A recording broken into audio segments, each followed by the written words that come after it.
Hi, so I've been asked to do this a few times, and that is make a wind belt. Now, wind belts were invented apparently by Sean Frayne in 2004, and they use a property called aeroelastic flutter. I just love the name they give to things, to be honest.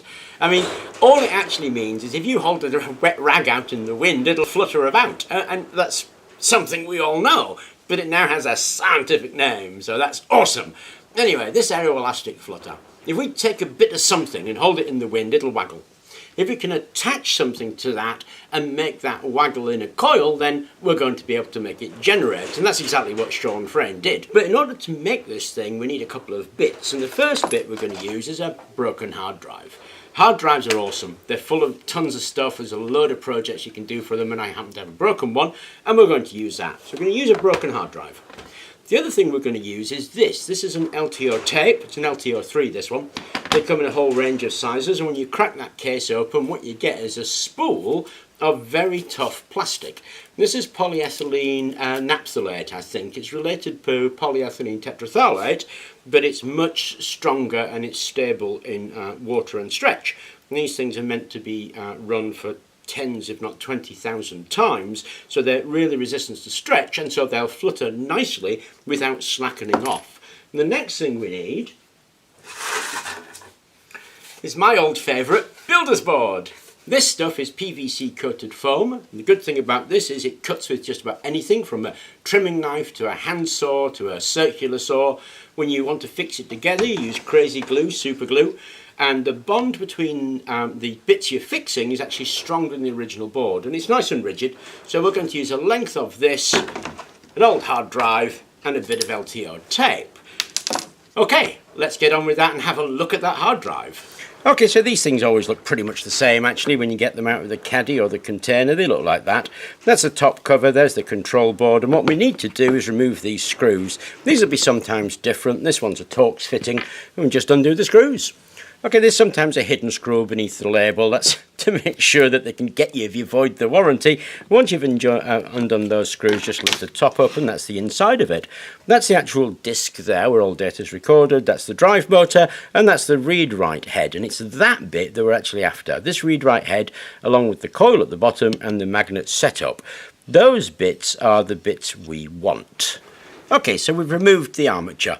Now, at the bottom end of the armature, this is the voice coil, and that went in between the two magnets. Now, it's incredibly delicate, and you have two wires there that you can see, but your chances actually of soldering onto them are pretty slim to none at all. And they've been taken here to this connector. So what we need to do on the connector is identify the two pins that go to the voice coil. Now, I've identified them here as these two, and there should be somewhere between 4 and 14 ohms resistance. The rest will be in the kilo ohm to mega ohm resistance. But those two, or the two you're looking for, will have an ohm resistance of 4 to 14 ohms. Once you recognise that, you can pluck those out, and those are robust enough for us to be able to solder on without disturbing any of this, because we want to keep this intact. So all we really have to do is solder two wires onto there, and then mount the whole thing back into this nice substantial frame, which we're going to use. We don't need all of this stuff, so we can saw that off, and we're going to use those points here where everything was screwed down nice and tight. So that's all I'm going to do. Solder two wires here, chop this, put everything back together.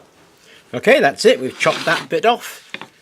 We've soldered a wire into 1 and 2, so that's now where we're going to connect it. There's the voice coil all back together, so when that moves, it will generate, and we'll be able to take the generation off of those two wires without damaging anything in there. So now what we need to do is fix the belt to here, and then have another point some distance away to attach the other belt. And we're going to do that using the builder's board.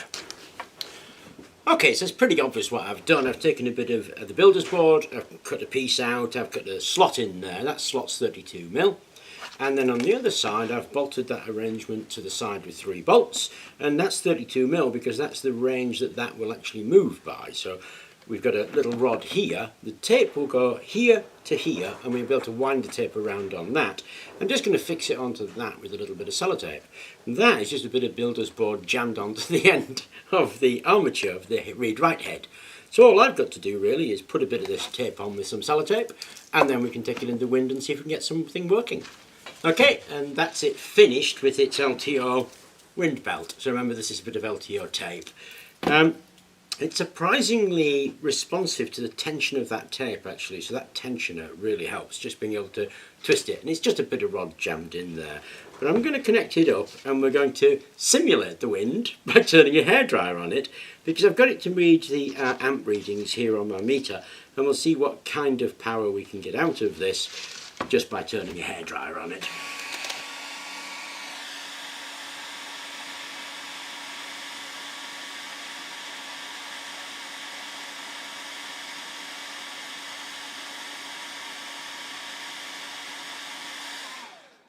So about 13 milliamps out of it, something like that. We swap that onto voltage. See if we can get a volt reading out of this.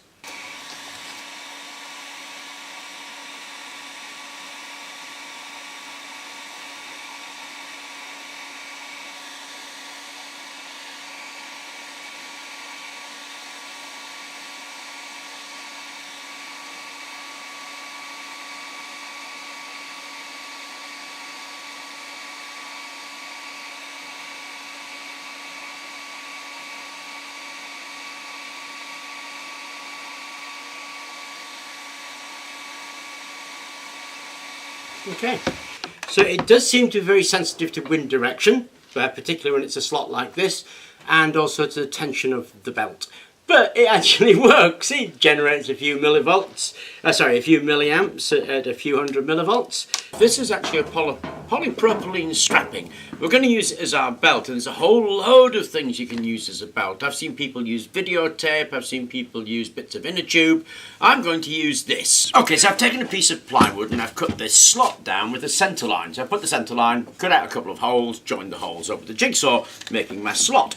Now here we need something for the tape to pass over, and I'm going to use those two blocks of wood like that. So that fits there, that fits there. The tape will go along that centre line, so I've sanded that bit there so it's not sharp and won't saw through it. That goes on there. And this bit here goes on there with that on the centre line, so we fix those on. Now we need to attach our wind belt to the arm here, and to do that I've just cut this little plate of aluminium out, drilled a couple of little holes in it, so that will slot in there. We can put some bolts in it and we can give that a twist, and that will give us our attachment point for the wind belt at the arm end. So that's it finished. Now all I've got to do is stretch some tape in there and get it in the wind. This stuff incidentally is like hair. It's a complete and utter pain to solder to. So tracing it to the point there gives you a chance of soldering it, but even when I've done that, I've glued the wires down here so there's no tension on that once that is actually soldered, because that's going to be a joint that breaks unless you fix it down. So it's fixed down, there's my output wires, stretch my tape across there, get it in the wind and see what happens. So I tried it with the tape in that direction, then it clicked. What we actually wanted to do was a bit more of a sail, so I've tilted it through 90 degrees. So I put an angle in there, there's my collector right there, and the tape now runs long ways that way. So let's turn on our air and give it a go. Incidentally, the reading is right here.